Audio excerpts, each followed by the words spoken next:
In a quiet diner on a chilly evening, a pregnant woman sits alone, savoring her tea, unaware of the storm about to unfold. 4 bikers, loud and menacing, burst through the doors, targeting her with taunts and threats. But what they don't know is her quiet husband, walking in moments later, isn't just an ordinary man.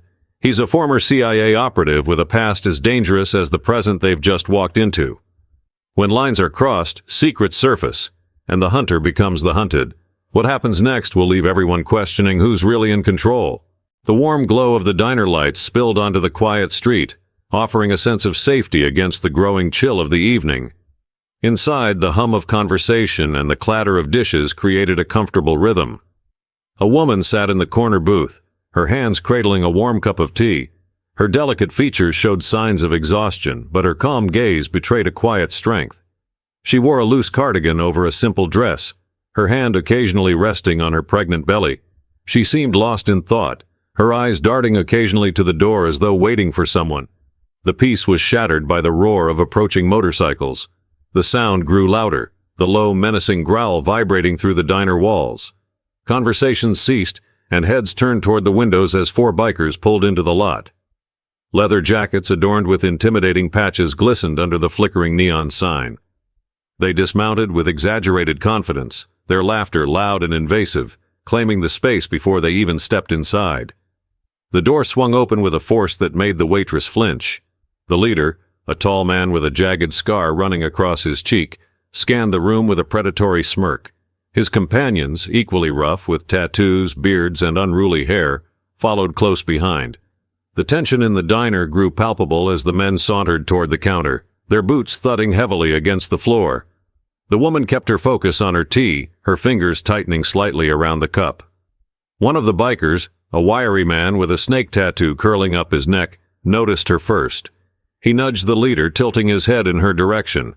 The leader grinned, his gaze settling on her with unsettling intent. "Well, well, what do we have here?" he said, loud enough for everyone to hear. The room fell silent. "A pretty little thing all by herself? That doesn't seem right." The woman didn't look up, her calm exterior hiding the unease bubbling beneath. The leader stepped closer, pulling a chair from a nearby table and sitting down uninvited at her booth. "Mind if we join you?" he asked, his tone dripping with mock politeness.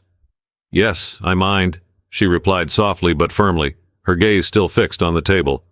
The leader chuckled, leaning forward. "Oh, don't be like that, we're just trying to be friendly." The other bikers laughed, their voices filling the diner like a storm cloud. The waitress froze, gripping her notepad tightly but too afraid to intervene. The other patrons avoided eye contact, some shifting nervously in their seats, but no one dared to step in. "Look at you," the leader continued, his grin widening. "You're a brave one. But I don't think you understand how this works. You see, when we say we want company, we get it." Her blue eyes finally met his, steady and cold. "Leave me alone," she said, her voice steady but sharp. The leader's grin faltered for a moment, but he quickly recovered, laughing loudly. "Oh, she's got a mouth on her." He turned to his companions. "What do you think, boys? Should we teach her some manners?" The tension was suffocating. The woman's hands clenched beneath the table, her calm exterior beginning to crack. Just as the leader reached for her cup, the door chimed softly. The sound, though small, felt like a gunshot in the silence. A man walked in, his steps deliberate but unhurried. He wasn't particularly tall or intimidating at first glance, just a man in a simple jacket and jeans. But something about him, the way he carried himself, commanded attention. His sharp eyes scanned the room, taking in the bikers, the frightened patrons, and finally, the woman. His expression softened for the briefest moment before hardening into a mask of calm control. Without hesitation, he walked to her booth, sliding into the seat across from her. "Sorry I'm late, honey," he said casually, his tone warm but firm. He reached out, taking her hand gently. "Is everything all right?" The leader leaned back in his chair, his grin returning. "Well, well. Looks like the knight in shining armor finally showed up." The man's gaze shifted to him, cold and unblinking. "You're in my seat," he said quietly, his voice devoid of emotion, but laced with an edge sharp enough to cut through steel. The leader chuckled, clearly trying to mask his unease. "Your seat? Funny, I don't see your name on it." The man didn't move, didn't blink. "Last chance, leave." The leader's grin disappeared, replaced by a sneer. "And what if we don't?" The man tilted his head slightly, his calm demeanor unshaken. "Then you'll regret it." The room felt as if it were holding its breath. The leader stared at him, trying to gauge whether the man was bluffing. But something in his eyes, a quiet, unyielding confidence, made the leader falter.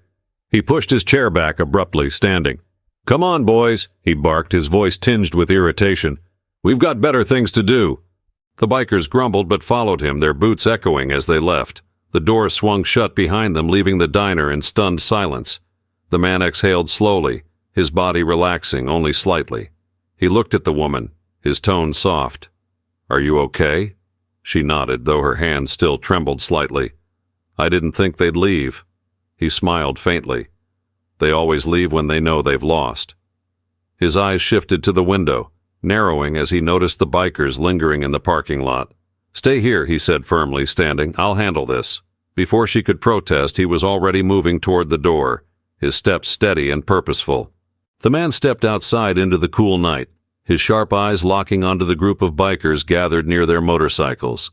Their earlier swagger had returned, their laughter echoing across the parking lot like a storm rolling in. The leader, his scar catching the dim glow of the diner's lights, noticed the man approaching and gestured to his crew. "Look who decided to join us," the leader said, his voice loud and mocking. "Guess you didn't get the message inside." The man stopped a few feet away, his posture calm, hands at his sides. His gaze swept over the group, assessing them with a quiet intensity. "You should have kept walking," he said, his voice low but carrying an unmistakable authority. The leader smirked, but there was a flicker of uncertainty in his eyes. "And you should have stayed inside with your little wife. But here we are."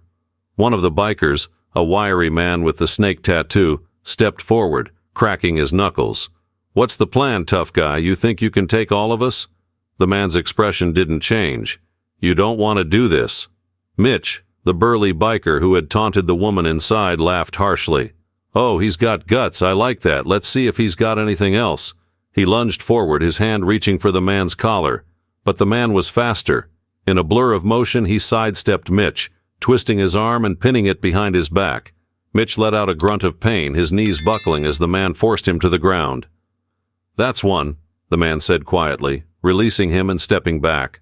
Mitch scrambled to his feet, his confidence shattered. The leader's smirk faded, replaced by a grim determination. He motioned to the others. "Get him!" The remaining bikers closed in, their movements deliberate and aggressive.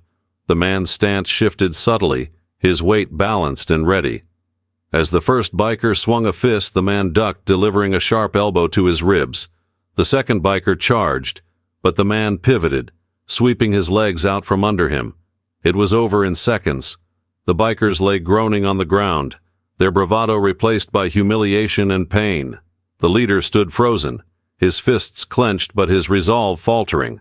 The man straightened, his gaze locking onto the leader. "This is your last warning. Leave now, and don't come back." The leader hesitated, his pride warring with his survival instincts. Finally, he spat on the ground and barked at his crew. "Get up! Let's go!" The bikers stumbled to their feet, casting wary glances at the man as they mounted their motorcycles. The engines roared to life, and within moments they were gone, their defeat trailing behind them like smoke. The man exhaled slowly, his body relaxing, but his relief was short-lived. As he turned back toward the diner, he noticed a dark car parked at the far end of the lot. The windows were tinted, the engine idling quietly. His eyes narrowed, and his hand instinctively moved to his jacket, where a small concealed weapon rested. The car's driver's side window rolled down slowly, revealing a man in a suit. His face was sharp, his expression unreadable. He raised a hand in a mock greeting, a smirk playing at the corner of his lips. "Impressive," the man in the car said, his voice smooth and deliberate. "I see you haven't lost your touch." The man froze, his heart sinking. He recognized the voice. It was a voice from a past he had tried to leave behind. "What do you want?" he asked, his tone cold. The man in the car tilted his head slightly, his smirk widening. "Just a friendly visit, to remind you that some things can't stay buried forever." The tension in the air was suffocating. The man's mind raced, but his expression remained calm. "You stay away from her," he said, his voice steady despite the storm building inside him. The man in the car chuckled softly. That's up to you, but we both know it's not that simple. He reached into the car and tossed a small object onto the pavement. It landed with a metallic clink, a flash drive. Consider it a conversation starter, the man said. We'll be in touch. The window rolled up, and the car pulled away, disappearing into the night. The man stood there for a moment, his fists clenched, his mind a whirlwind of calculations and memories. He picked up the flash drive, his jaw tightening. He turned back to the diner, his gaze softening as he saw his wife watching anxiously through the window. Whatever storm was coming, he knew one thing for certain. He would do whatever it took to protect her and their unborn child. The drive home was quiet, but the tension was thick, wrapping around them like a storm cloud. Emily sat in the passenger seat, her hands resting protectively on her belly, her gaze darting between Carter and the dark road ahead. She could sense the weight he was carrying, the invisible burden of a past she only knew fragments of. What was that about? She finally asked, her voice soft but steady. Who was he? Carter's grip on the steering wheel tightened. He didn't answer immediately, his eyes fixed on the road. After a long pause, he spoke. Someone I used to work with. Someone I hoped I'd never see again. Emily frowned. Work with? You mean from before? Carter nodded, his jaw clenched. Before. Back when my job wasn't just about protecting people, it was about eliminating threats. He wasn't on my team, though. He was the one who gave the orders. Always behind the scenes, pulling strings. Emily's hand tightened around the edge of her seat. What does he want now? Carter exhaled sharply. To remind me that I can't leave that world behind, and to let me know he still has leverage. They pulled into their driveway, the house dark and silent except for the faint glow of the porch light. Carter parked the car and turned to her, his expression softening. Go inside and lock the doors. I'll be right behind you. Emily hesitated. What about you? Are you going to— Just go, he said firmly, cutting her off. His tone wasn't harsh, but it left no room for argument. She nodded reluctantly and stepped out of the car, walking quickly to the front door. Carter watched her until she was safely inside before reaching into his pocket and pulling out the flash drive. He turned it over in his hand, his mind racing. He knew plugging it into any device could be a trap, but he also knew he didn't have the luxury of ignoring it. Once inside, Carter locked the door behind him and joined Emily in the living room. She was sitting on the couch, her arms wrapped around herself, trying to ward off the chill she felt deep inside. Carter sat at the dining table, his laptop open in front of him. You're really going to look at it? She asked, her voice trembling slightly.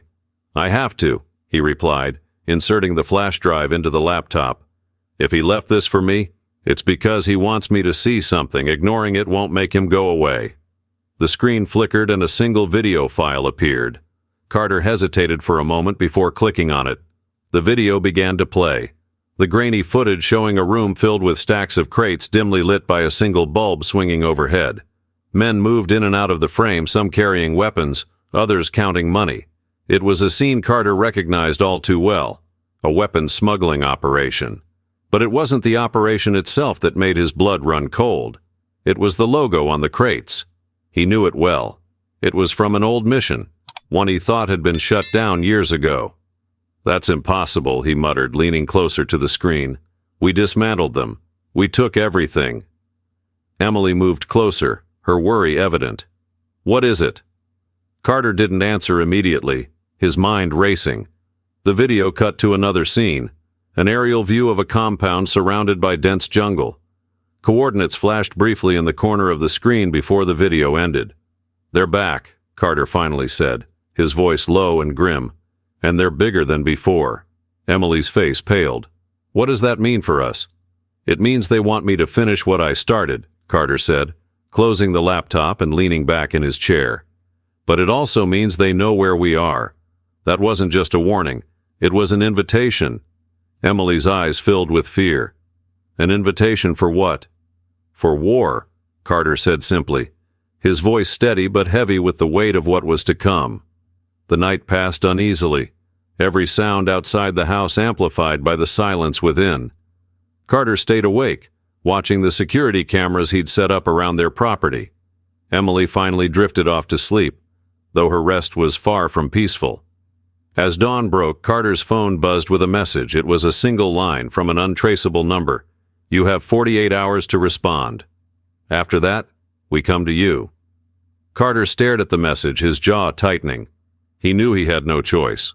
To protect Emily and their unborn child, he would have to step back into a world he'd fought so hard to leave behind. The next morning, Carter sat at the dining table, his laptop open and his phone resting beside it. He was calm, but the intensity in his eyes betrayed the storm within. Emily watched him from the kitchen, her hands trembling as she poured a cup of coffee. The house felt different, as if the walls themselves were bracing for what was to come. Finally, she broke the silence. "What's the plan?" she asked, her voice steady despite the fear in her eyes. Carter glanced at her, his expression softening for a moment. "I'm going to handle this," he said firmly. "But I need you to stay safe. The safe room downstairs is secure. I've already set up a remote system to monitor everything. If anything happens, you stay there, no matter what." Emily clenched her fists, her frustration bubbling over. "You keep saying that, Carter. But what about you? What happens if they come here while you're gone?" He stood, walking over to her and placing his hands gently on her shoulders. "They won't get that chance. This ends before it reaches our doorstep. Trust me." She searched his face, looking for any sign of doubt, but found none. Reluctantly, she nodded. "Just promise me one thing," she said softly. "Come back to us." "I will," he said, his voice unwavering. Hours later, Carter's SUV rolled down a dirt road, the thick canopy of trees above casting shadows across the path. He followed the coordinates from the video, every turn taking him deeper into isolation. The compound wasn't on any map, but he knew it was there, hidden, like everything else in this line of work. As he approached, the dense jungle opened up to reveal a sprawling facility. Guards patrolled the perimeter, their movements precise and methodical. Carter parked the SUV at a distance, slipping into the underbrush to avoid detection. His training kicked in, his movements silent as he observed the operation from a safe vantage point. The logo on the crates was everywhere. He scanned the area, noting the positions of the guards, the placement of cameras, and the open loading bays where trucks were being filled with weapons. It was a well-oiled machine, one he recognized all too well. He pressed a button on his earpiece, connecting to the secure channel he'd set up before leaving. "I'm in position," he said quietly. A familiar voice crackled through the line. "Copy that. We've got eyes on you. Backup is 5 minutes out." "Make it 3, Carter replied, his tone clipped. "I'm not waiting." He moved swiftly, his steps calculated as he approached the compound. Slipping through a gap in the fence, he avoided the guards and made his way toward the central building. Inside, he found what he was looking for, a room filled with monitors, each displaying live feeds from cameras positioned around the world. It was a control center, the heart of the operation. Carter planted a small device on the main console, its blinking light the only sign of the chaos it would unleash. He turned to leave but stopped as a familiar voice echoed behind him. "Always the hero, aren't you?" Carter spun around, his hand instinctively going to the weapon at his side. Standing in the doorway was the man from the car, his smirk unchanged. He held a gun, but it was lowered as if he knew he didn't need to use it. "You didn't really think it would be that easy, did you?" the man continued, stepping into the room. "You were always good, Carter, but you're out of your depth this time." Carter didn't flinch. "We'll see about that." The man chuckled, shaking his head. "You're not here to stop this. You're here to send a message, and I've got one for you. Walk away while you still can. This isn't your fight anymore." Carter's jaw tightened. "It is when you threaten my family." "Your family?" The man raised an eyebrow. "You think this is about them?" "No, Carter. This is about you. About settling old debts." Before Carter could respond, the sound of distant gunfire echoed through the compound. The man's smirk faltered for the first time. Carter's backup had arrived. "You've lost," Carter said coldly. "Call it off, or this ends badly for you." The man hesitated, his confidence wavering. Then he smiled faintly, lowering his weapon. "This isn't over," he said before slipping out the door. Carter didn't chase him. He had what he needed. As the sound of gunfire grew louder, he made his way out of the building, his movements swift and precise. Explosions erupted in the distance as his team dismantled the operation, one piece at a time. Back home, Emily sat in the safe room, her heart pounding as she watched the live feed from the security cameras. When the front door finally opened and Carter stepped inside, she ran to him, tears streaming down her face. "It's done," he said softly, holding her tightly. "They won't bother us again." For now, the storm had passed, but Carter knew better than to believe it was over. As long as there were shadows in his past, he would never stop looking over his shoulder. But tonight, in the arms of his wife, he allowed himself a moment of peace. If you enjoyed this story, don't forget to like, comment, and subscribe. Let us know your thoughts and what you'd like to see next. Remember, the lesson here is simple. Never underestimate the strength of those who protect what they love. Stay safe, and we'll see you in the next story.